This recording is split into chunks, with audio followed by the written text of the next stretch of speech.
You will hear a number of different recordings, and you will have to answer questions on what you hear. There will be time for you to read the instructions and questions, and you will have a chance to check your work.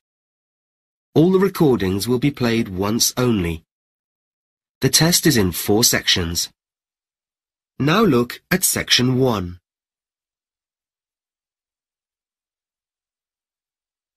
Section 1. You will hear a man talking to a woman on the phone about booking a room for an event. First, you have some time to look at questions 1 to 6.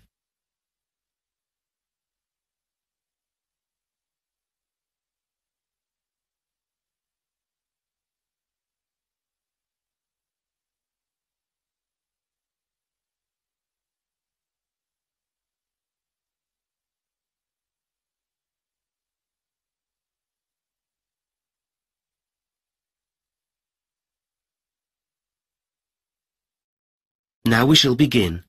You should answer the questions as you listen, because you will not hear the recording a second time. Listen carefully and answer questions 1 to 6. Silverton Hall event booking. Jenny speaking. How can I help you? Oh, hi. I'd like to book the hall for an event that I'm planning to hold. What date did you have in mind? Well, I was hoping for the 15th of January. Let me just check. That's a Friday, isn't it? No, it's a Saturday. Ah, just a minute. I'm looking at last year's calendar. Yes, you're right. We have something on in the afternoon, I'm afraid, but the evening is free. Great. I was hoping to have it in the evening. Okay, and what times were you thinking of? Well, the event is from 8 p.m. until 11 p.m. But I suppose we'll need to book it a bit earlier to set everything up, and a bit later to clear up at the end. Yes, you will. So, shall we say 7:30 to 11:30? Would that be okay? Yes, that'll be fine. So, what kind of event is it? Well, I'm organising a concert. Some of my friends and I play musical instruments, so we're hoping to get together and we're inviting all of our friends to come along. Oh, that sounds like fun. What do you play? The guitar, and my friend Jack plays several instruments. Great. So how many guests are you planning on? Well, I'm not sure, but probably about 60. That's fine. Thanks. Can I just mention that some of them are disabled? I assume that'll be all right and that access won't be a problem? Of course. We have special facilities and we've made some improvements recently as well. Great. So what about food? Do you have any thoughts on that? Yes, I thought we'd have something simple. I don't want anything complicated like a buffet or a 3-course meal. So just sandwiches, really, and also something to drink, if that's okay. I've got that. So, if you're playing music, do you have your own equipment? Because if not, we can provide that for you. Yes, we have our own equipment. We have our own instruments and microphones and amplifiers. We have everything except for a piano, which would be very useful. Would it be possible for you to provide one? Yes, of course. I'll make a note of that. Before you hear the rest of the conversation, you have some time to look at questions 7 to 10.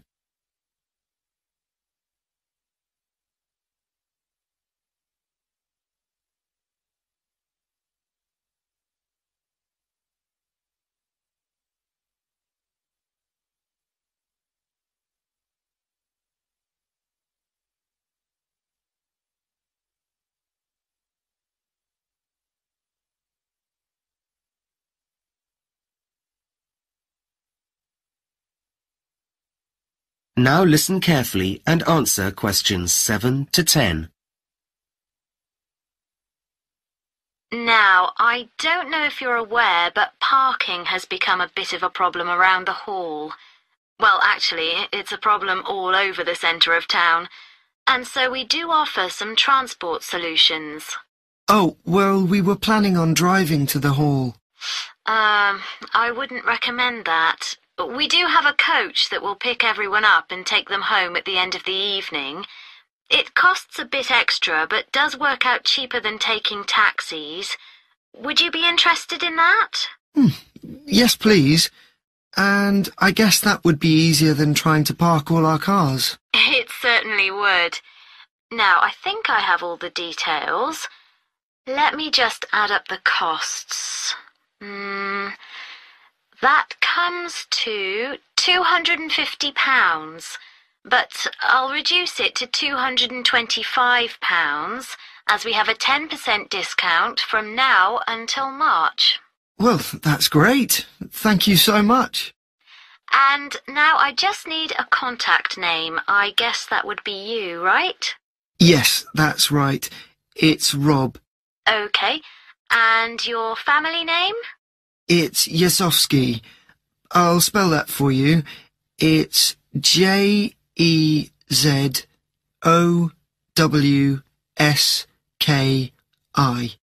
Thanks. And do you have a contact number? Oh, yes. Hang on a minute. I haven't memorised it yet. Yes, here it is. It's 07232 855 496. Great. I think that's everything for now. I look forward to seeing you on the 15th of January. OK, thanks. Bye for now. That is the end of section 1. You now have half a minute to check your answers.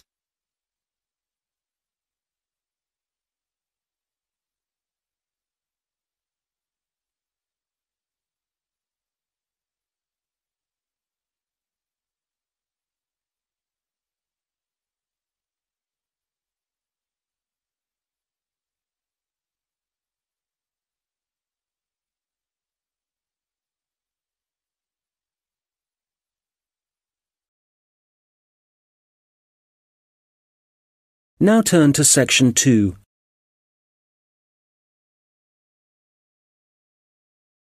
You will hear a police officer giving advice on protection against local crime. First, you have some time to look at questions 11 to 15.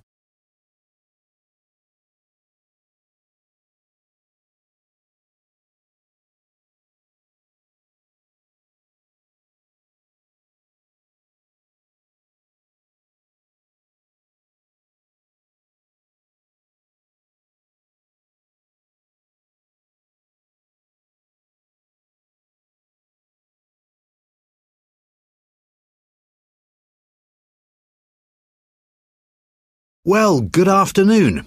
I'm Constable James MacDonald, and as you may know, I'm the community police officer for the local area.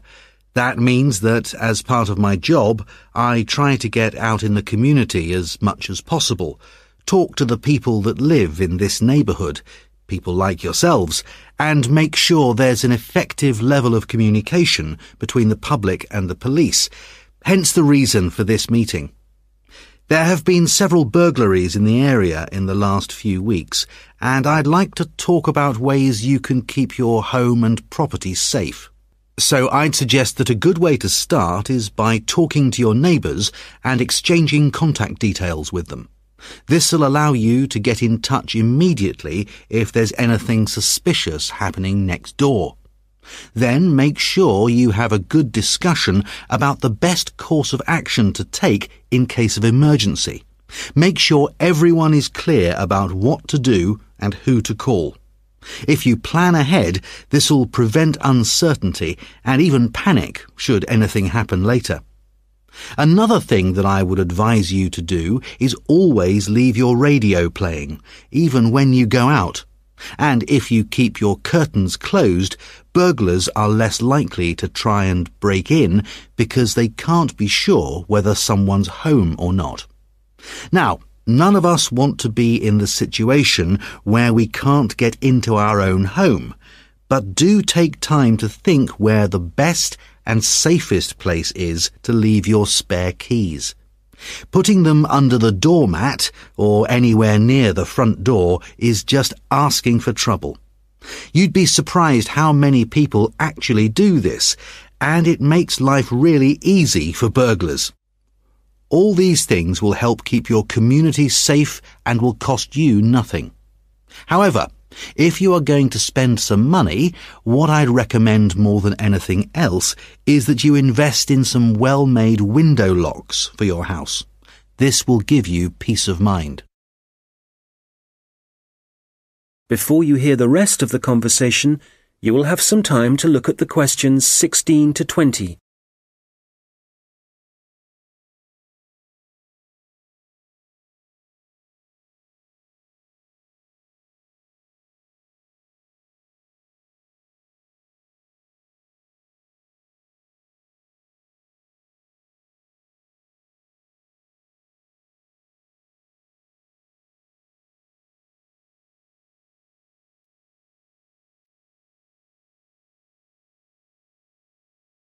Now listen and answer questions 16 to 20. OK, moving on. Unfortunately, there's been an increase in the number of minor crimes and antisocial behaviour in the general area, and I want to talk about some specific prevention measures that are being proposed. First of all, the skate park. As you probably know, it's well used by younger people in our community, but unfortunately we're getting more and more reports of broken glass, making it especially dangerous for younger children.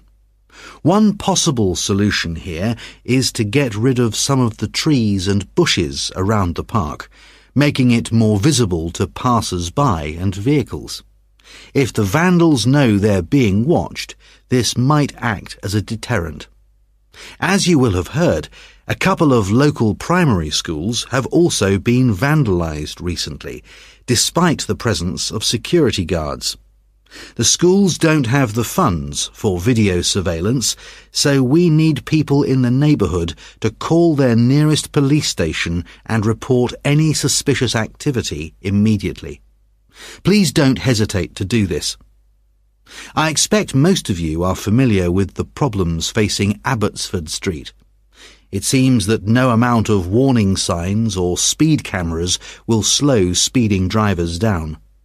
I'm happy to say, however, that the council have agreed to begin work over the next few months to put in a new roundabout.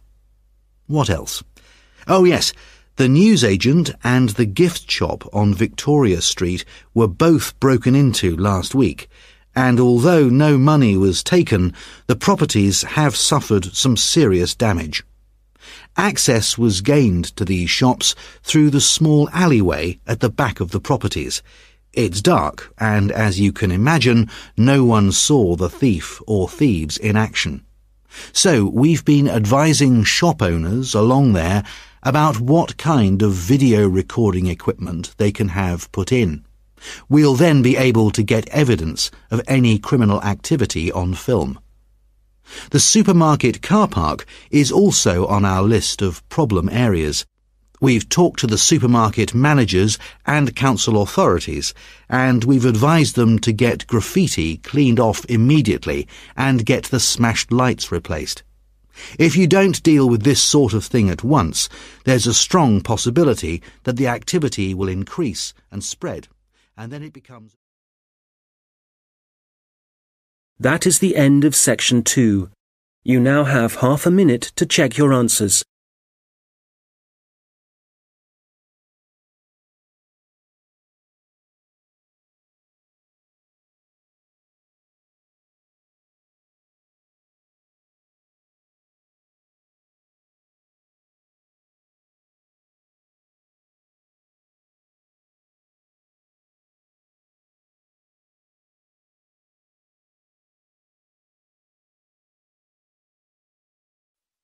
Now look at section 3. Section 3. You will hear a student called Tim discussing his dissertation proposal with his tutor. First, you have some time to look at questions 21 to 26.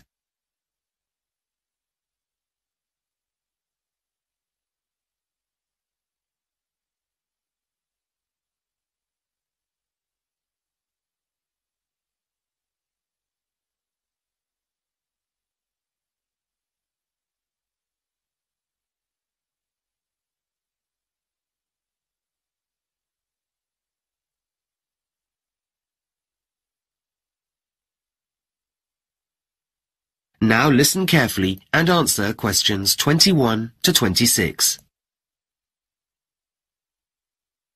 Have you had any ideas about your dissertation proposal, Tim?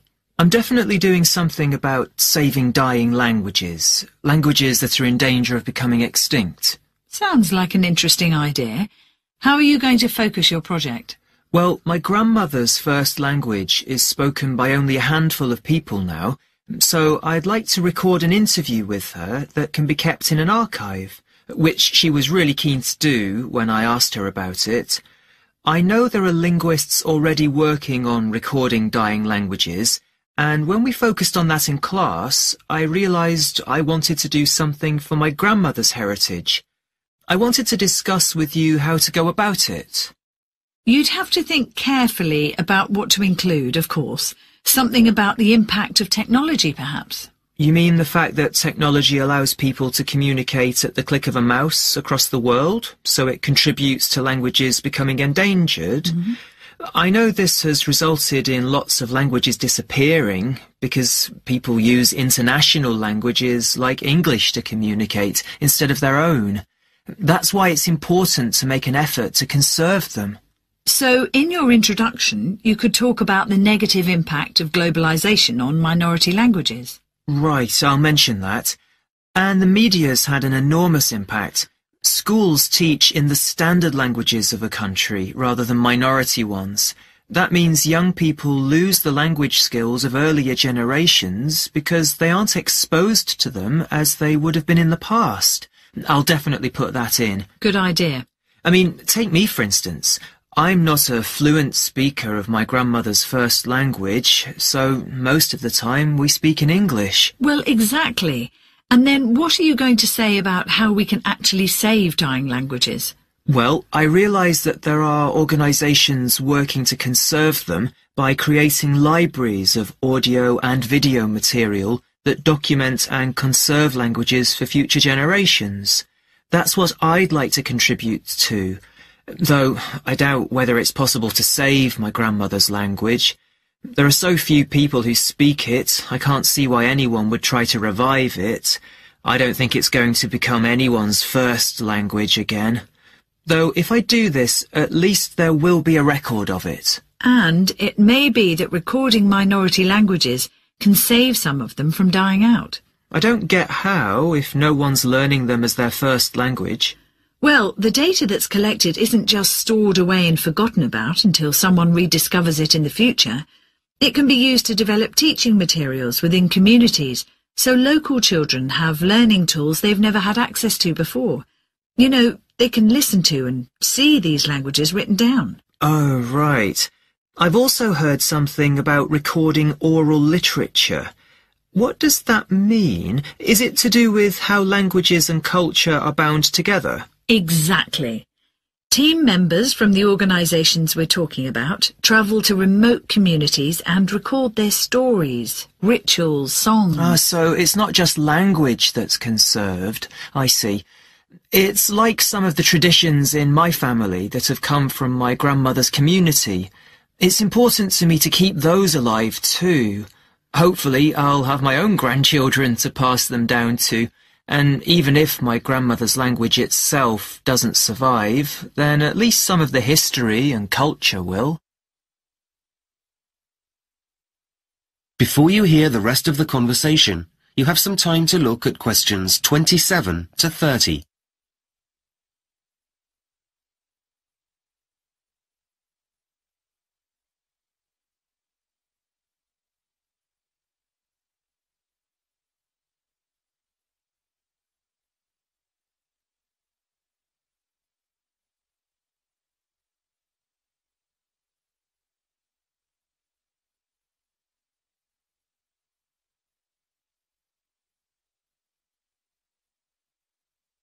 Now listen carefully and answer questions 27 to 30. So, talk me through your plan concerning interviewing and recording your grandmother. I want it to be useful. I'm not sure what I should be asking her to talk about that's going to get the best language samples. Well, let's discuss a few options. You don't really need to look at what linguists have already done in terms of translating your grandmother's language into English. As you speak the language, to a certain extent, it would be better for you not to use English. You want to collect samples of her speaking in her first language, rather than asking her to translate things. So, once I've got some recordings, should I concentrate on looking at grammatical forms? Well, not necessarily. A better approach would be to focus on certain words, especially those for things which people don't use anymore, like in the home or on a farm. One way would be to get her to recount tales from her childhood. If you ask someone for a word, they might not remember it, but it might pop out in a sentence if they're focused on something that brings up the word naturally. Like, my grandmother might not remember a particular saying in her first language, but if I ask her to talk about her life, it might come up naturally in context. Exactly. Childhood's a good topic. Everyone has lots of memories they can talk about. And you'll get much more authentic samples if you get her talking rather than asking her to write things down or translate them. You will, of course, have to produce a written version eventually yourself, but that's quite different. Okay. Now, what about the practicalities of doing the recording? I thought I'd do a few shorter meetings rather than one long one.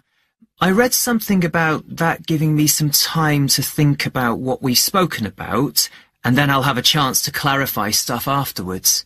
Good, yes. Let the audio run and listen to it the same day. If you leave too long between recording and listening, there might be some things you don't remember properly. It's not necessary to make a written record of it straight away, though. Right. Do you think it might help to say when and where we did the interviews? Without doubt. But keep it small scale so it's easier to manage. Covering as much as you can seems like a good idea. It could lead to confusion, though. Yes, I get that. That is the end of section 3. You now have half a minute to check your answers.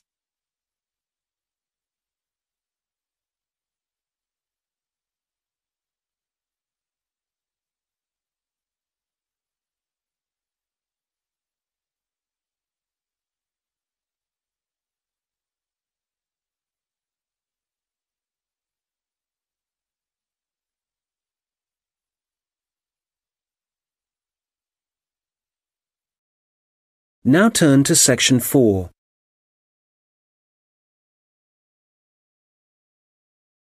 You will hear a lecture about how technology affects human interaction. First, you have some time to look at questions 31 to 40.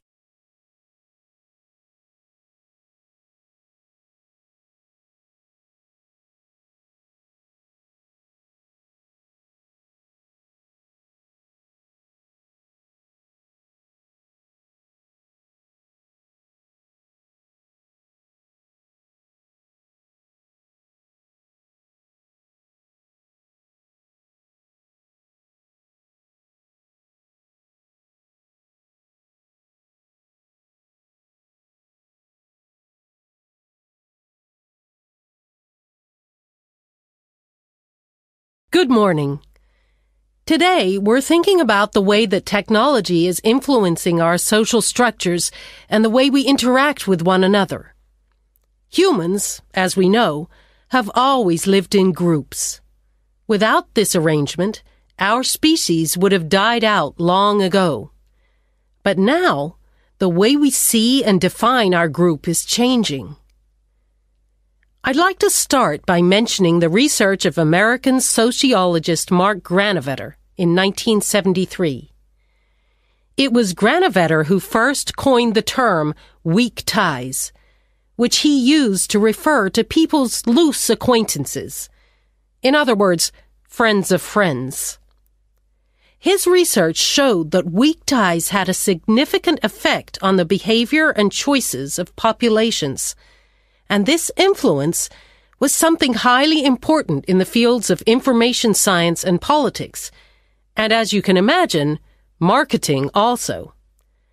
So, these friends of friends, people we might spend time with at social or work gatherings, might not be like us, but they can still have a positive influence because we share the same sort of interests. That's enough to make a connection, and this connection can turn out to be more beneficial than we might suspect. An example of this, an example of how the connection can influence us, is when our weak ties get in touch and pass on details about jobs they think might be suitable for us.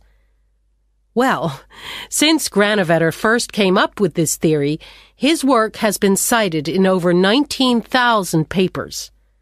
Some of these studies have looked at how weak tie networks are useful to us in other ways. And one thing that seems to improve as a result of weak tie influence is our health.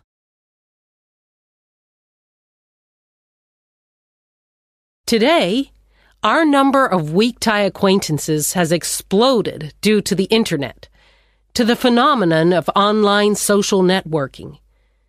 This is still a relatively new way of communication, something that has a huge amount of potential. But also, as with any invention, it brings with it a new set of problems. Let's start with the benefits. Without question, online social networking allows us to pass on the latest news, to be up to date with local and global events, and for many, this information comes from sources more trustworthy than local media. So this is one clear point in favor of online social networking. I know that it's also being used by students as a means of increasing their chances of success in the way that lecture notes can be shared and ideas discussed. I think, personally speaking, that we need some further research before we can definitively say whether it helps or not. There's also been a great increase in the number of networking sites devoted to sharing advice on health issues, but there are as yet no studies to prove the reliability of that advice. Now, what we do have clear evidence for is that people are developing friendships and professional networks in a way that wasn't possible before. The process is faster. I'm not talking about quality here, but simply that they exist. And it's debatable whether the number of online friends that you have increases your level of self-confidence. That's perhaps an area of research some of you might be interested in following up. Turning to the problems, there are any number of articles connecting online activity to falling levels of physical fitness. But it's too easy to blame the Internet for our social problems. The poor grades of school children are also frequently linked to the time spent on social networking sites. But it would be naive to believe there are no other contributing factors. One real concern, however, is the increase in the amount of fraud, where, for example, people are using the personal data of others, which they've put online, for criminal purposes. This kind of activity seems likely to continue.